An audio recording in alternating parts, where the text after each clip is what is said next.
bata pa po sila. Mga kasing edad lang po ni Kuya Andong. Mga nakaiting po sila. Nakakatakot po ang mga itsura nila. Tay.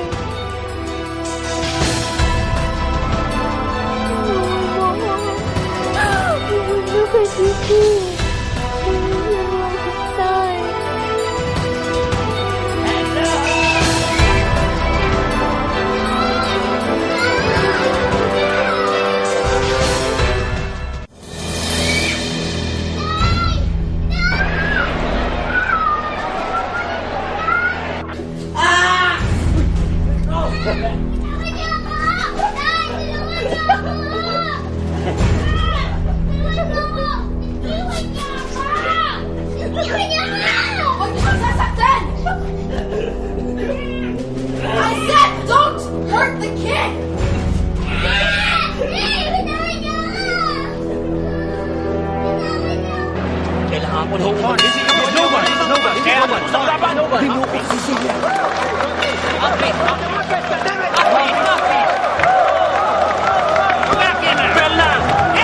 Lumabang ka!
Huwag yung saktan si Cecilia! Huwag kang maingay! Mama! Huwag kang maingay! Sino po yung huwag yung saktan yung mga bata? Huwag kang maingay! Huwag yung saktan! Cecilia! Os! Si Antong! Iwan mo yan! Si Antong na! Paano si Antong? Kailangan ko kayo sa hospital! Ano?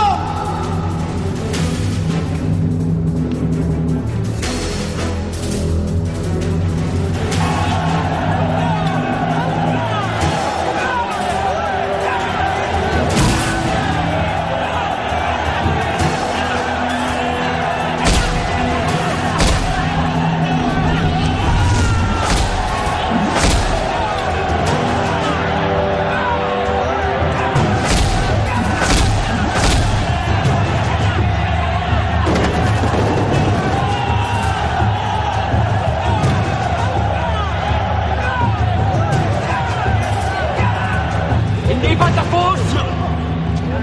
Tataas pa ang kamay mo!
Unbelievable. The crowd is in shock. The unknown Totoy Bato has defeated the 7th-ranked U.S. champ. But we have no interview. Nanalo na naman yung lokong yan. But his coach is here. Oo. Give us a few words on what Kaya maganda na kayo. Dahil sigurado ako, where is your champion? hinahanap na tayo nito. Eh di mas maganda dahil sa pagkakataong ito. Ito ang laban na sigurado tayo naman ng panalo. What a victory it is. Can you tell us, has he always been your boy? Right. And did Right from the scratch. Okay, you trained him from the beginning. From the beginning. And what is the source of his power? Where does he get that? That's a top secret, man. There you have it, folks, from the horse's mouth. And now, if we're lucky, we'll find the champion himself.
Nandito po ako sa cabinet. Dito po ako nagtatago.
Sinong dumukot sa pamilya ko?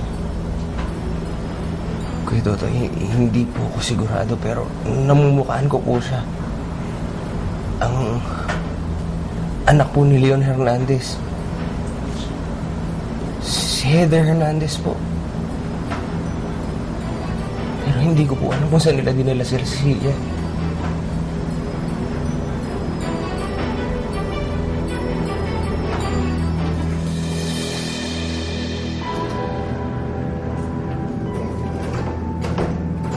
Ano, Mauro?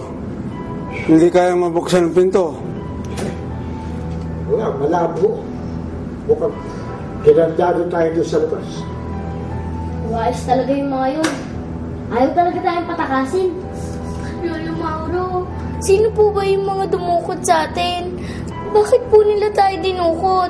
Ano po bang gusto nila sa atin? Hindi ko sila kilala eh. Parang namumukha ko yung pinuno nila eh. Yung babae. Yung babae? Oo. Ako din po, Lolo. Pero hindi ko na po matandaan kung saan ko po nakita. Yun yung anak ng Leon Hernandez. Yung na-disgrasya ng itay mo sa probinsya, sa Barrio Dapas. Yun. Natatandaan ko na, Mauro. Alam ko na ngayon ang dahilan kung bakit nila tayo dinukot. Paghihiganti. Yun ang dahilan. Paghihiganti. Anong masasabi mo sa bago nating gym, Coach?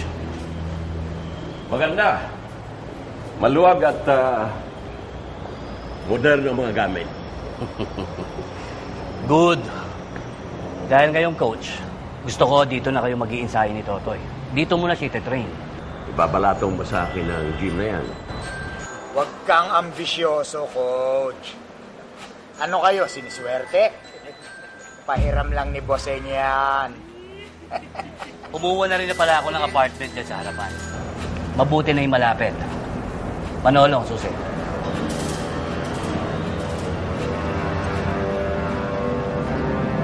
Hanga talaga ako sa iyo, Manuel. Inaalagaan mo ng gusto si Totoy. Naturalmente, Coach. Malaki na ang kinikita natin sa kanya.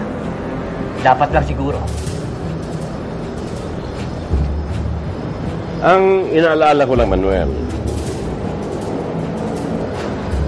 ano kaya sasabihin ni Totoy pag nalaman niyang ikaw ang nagmamayari sa kanya? Kailangang manatiling lihim yan, Coach. Kaya kayo, ang mga bunganga ninyo, isipin. Dahil pag nagkataon, sasabog yun na parang bomba. Pagka-boom! Mawawala sa atin si Totoy. Siya nga pala. Ano nga pala yung sinasabi ni Totoy na meron siyang personal na problema nga asikasuhin? Masamang balita, Manuel. Kinidnap ang pamilya ni Totoy. Kinidnap? Sino naman kaya ang kumidnap, Coach? Waltsak ng mga kaaway ni Totoy. Hindi naman siguro mga anghel ang kumidnap sa pamilya ni Totoy, ano?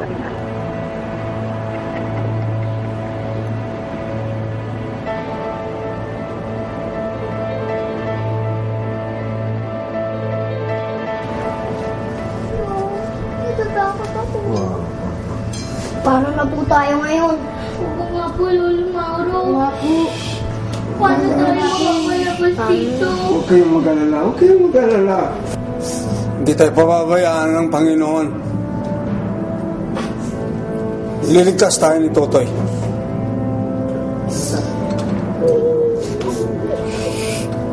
Ililigtas tayo ni Totoy. Boss,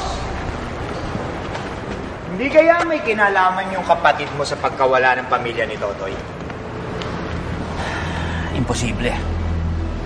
Nasa Amerika pa sila ni Ana. Wala siyang kinalaman dito. Eh, sino naman kaya bossing sa tingin mo ang tumukot sa pamilya nito? Hindi ko alam. Hinahanap na sila ni Totoy. Galugarin ninyo ang buong Maynila. Hanapin at proteksyonan nyo si Totoy. Ayokong may mangyayaring masama sa kanya. Dahil malaki ang mawawala sa atin. Hindihan nyo? Arreglado, bossing. Sige, hanapin niyo si Totoy.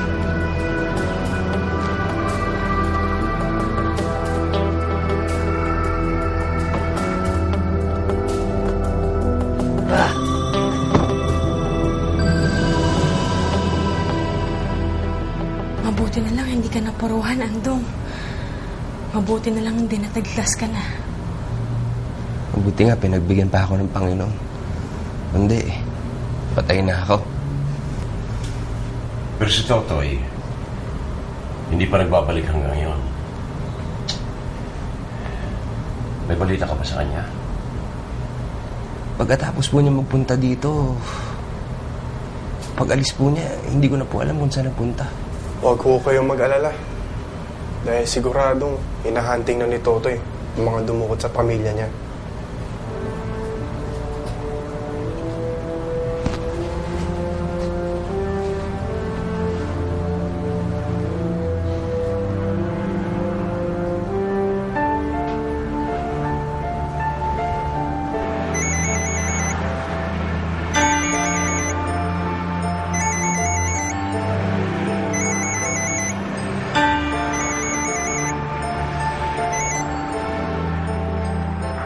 Hello, Totoy. Hello, Coach. Nasaan ka? Coach, nakikiusap ako sa inyo. Huwag niyo muna akong guluhin. Hindi kita tinawagan para guluhin ka. Totoy, hindi usad yung pag-aanak mo kung nagkita ka. Kaya pinapunta ko sa iyo sa Jimboy para tulungan ka. Batang Maynila yon. At pwede ba, Totoy, mag-disguise ka? Guluyang pupuntahan mo. Walang dapat makakilala sa iyo. Kung hindi, balik-hoyo ka. Nasaan si Jimboy? Ikaw ang nasaan? Baka naman yan yung mga payaso.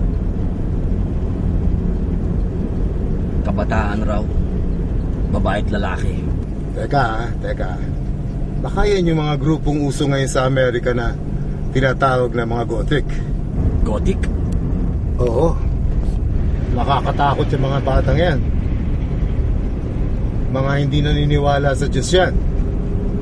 At sumasamba sila kay Satanas. Gumagawa pa nga sila ng mga pamamaril sa eskwelahan sa Amerika. Para mga black magic. Kumbaga ba? Paano sila napunta ng Pilipinas? Mga amboy yan. Amboy? Mga laking Amerika. Lumaki sa Amerika? Order in the court! Order in the court! Ang anak ni Leon Hernandez, lumaki sa Amerika.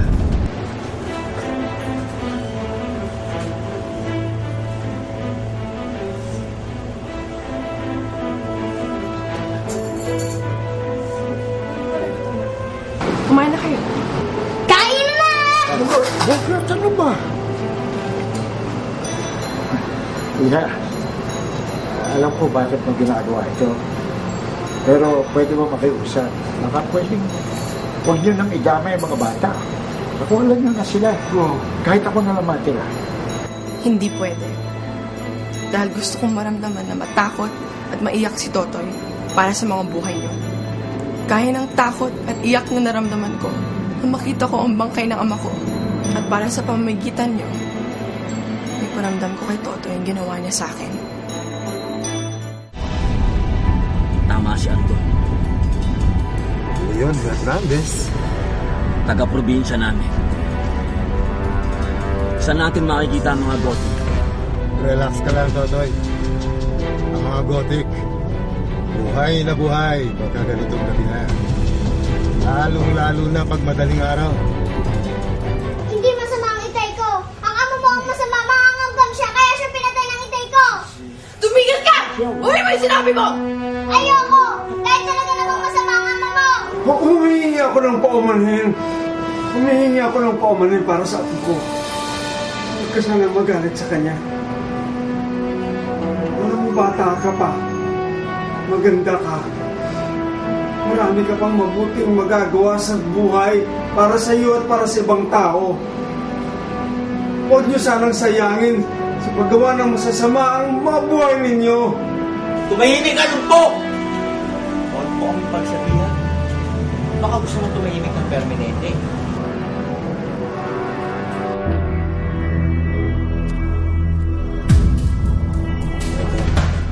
Sigurado ako.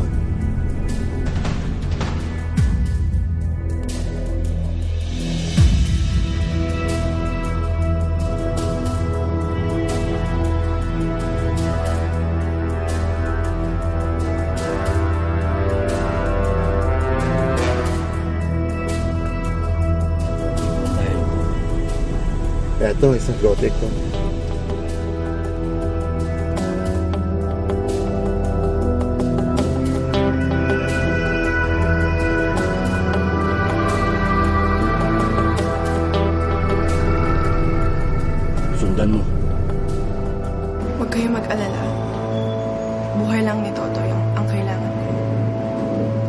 alam ko sa mga oras na ito, hinahanap niya na kayo. Pagdating ni Totoy, pag nagawa ko na ang gusto kong gawin sa kanya, pakakawalan ko kayo.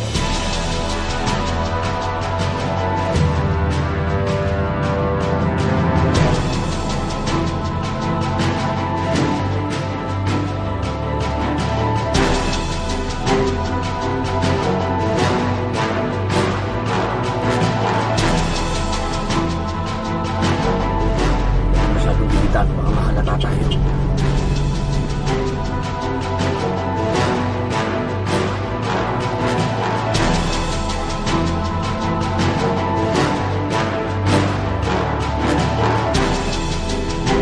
Sobra naman ang layo mo.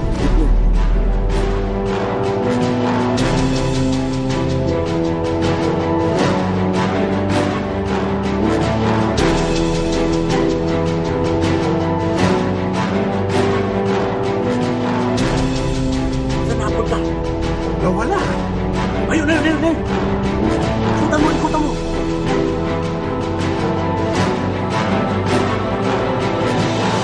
Sige na, kumain na kayo.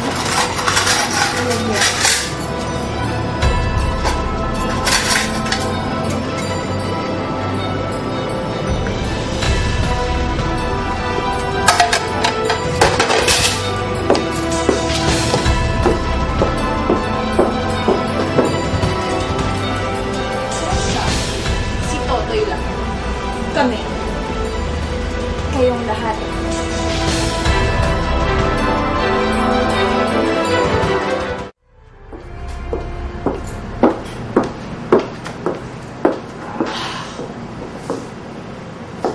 Bakit kayo lang? Asa si Gasti? May init daw siya dito, kaya umalis muna. Pero babalik din kagad yun.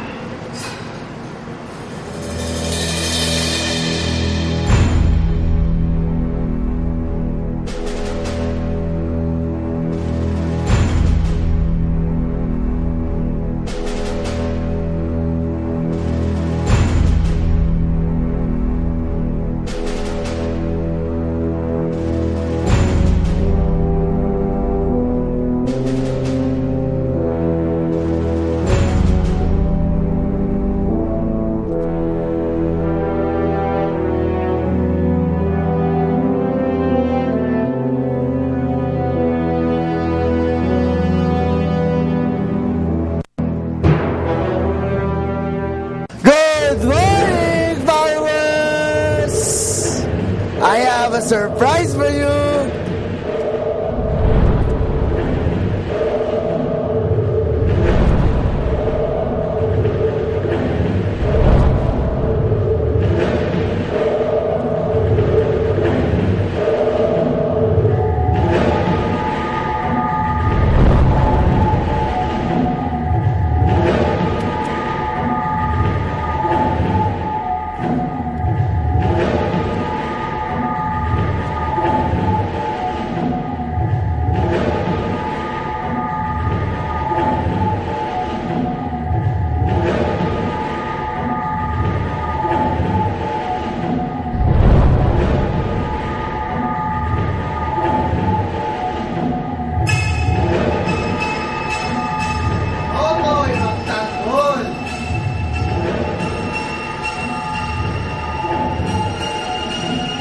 Isang maitim na umaga sa'yo. Napakaswerte ko naman. At ang daga ang pumasok sa lungga ng mga pusa.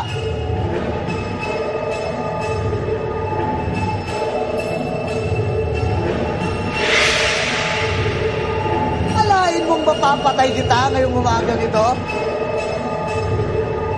I am so goddamn lucky. Meow!